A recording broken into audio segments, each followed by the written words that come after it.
So, Brew Diaries are back. We've got a new kit. Can't see that one. So it's a Mangrove Jack, Juicy Session IPA. I'd seen a few complaints about the fact that it's a liquid pouch. Rather than like, well, quite often you get a liquid pouch or you get a tube or something, you know, something to separate the dry compartment and the liquid compartment. I've started to cut it open just to have a little look because the instructions are in the pouch rather than printed on it. I don't know if you're going to be able to see it because I haven't opened it all the way just yet. Let me see. As you can see, that bit's your extract. This is all your dry stuff. It looks like there's hops there, but you know, got to trim that open. To go with it, I got the Mango Jack's Pure Liquid Malt Extract. As you see, it's a Juicy Session IPA is the kit that I've got.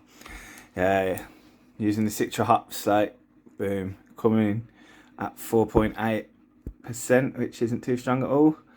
So yeah, I think this should be a nice easy starter kit and nice little one to get on with. As you see, I got the hops then, yeah. I don't want to drop that because it's open now. Citra, 50 grams. There's the instructions that we were looking for. I did Google them first anyway, just to be on the safe side. Some West Coast yeast. And that's all our dry stuff. And then as you see in there, oh, the liquid extract. It smells lovely. Oh, it smells juicy already, but it does say as part of the ingredients that it has got fruit juice extract. So yeah, I'm looking forward to transferring that.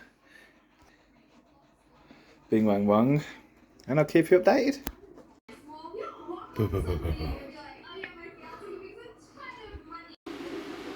So that's it in with a bit of liquid so far. I've got to put 3 litres of boiling water in. My kettle only does 1.7, so I've boiled it once and boiled it twice. I suppose there's more ideal way would be to get the pot that I've got and boil the water in that. But you know, I don't think that far ahead, so I did try and use a little saucepan, but it only fit 2 litres.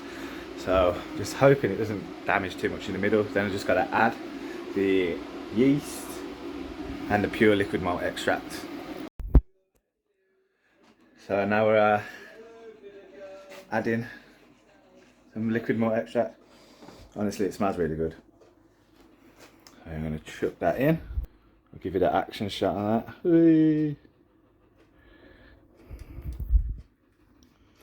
It's the first time that I've used a liquid malt for it. Usually I use either brewing sugar or malt enhancer, you know, the malt spray. This is the first time I've used the liquid version of it, so quite an interesting little combo. Very liquidy, everything then for it for this one.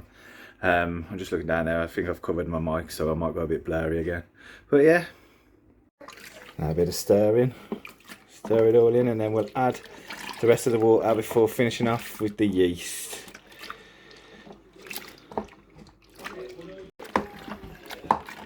I mean, this is coming along really nicely now. I'm going to add the cold water in. It smells lovely. Oh. Now, I always, and I don't know if this is the ideal way to do it, but I always put it in the shower. And the reason is, my taps are all a bit dodgy and they don't quite go under it. But hey ho, it's coming along. Filling up nicely. Added the water now. Hit the 23 litre mark, as you can see. Got to do some stirring. So now we've finished the stirring. I'm going to add the yeast. I'm also going to get the OG reading as well. This gives us our ABV, just the percentage strength of the beer. When you get the original gravity, final gravity, and then you do a sum between the two of them basically. Yeah. So you can see that while it's sailing around. It's at 40, which, I don't know if you can get that in. Let's have a look. Nah, it's not clearing up, but 40 is basically exactly where it needs to be at the start. So now we're going to add in the yeast. It's a US West Coast yeast, M44. Suitable for American style pale ale, American double IPA, American imperial stout, and more. So it's a American yeast basically, isn't it? Doesn't really smell anything, a bit bready. What would you expect? So yeah, so I'm going to add this in.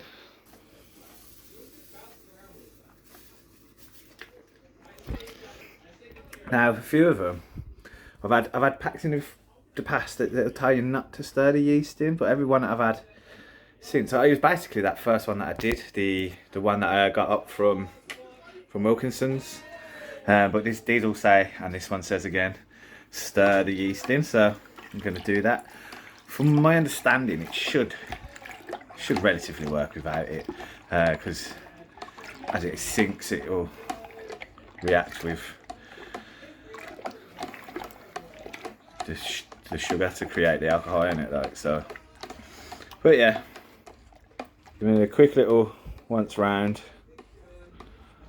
and then I usually move it into a dark area, which is my bedroom with the curtains closed, because I know I don't need to open them curtains, I'm never there in the day. Like, you never rooms in the house.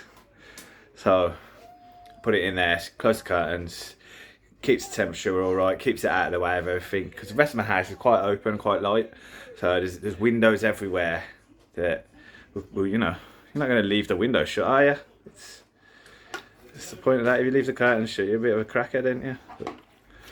I'm going to move it upstairs then now. In 7 days I've got to add the hops, so I'll be back with a 7-day progress update. Boom. So yeah, here we are, ready for it to sort itself out now. Like, it's a week we'll add the hops in, another week we'll transfer it into the barrel, and a couple of bottles. Got to keep the temperature roughly around sort of 22, no, that's a bit low actually, the 24 mark. And as you can see, I got my airlock in. I'm going to keep an eye on it for the week, as I say, and then by my birthday I should have a nice lovely homebrew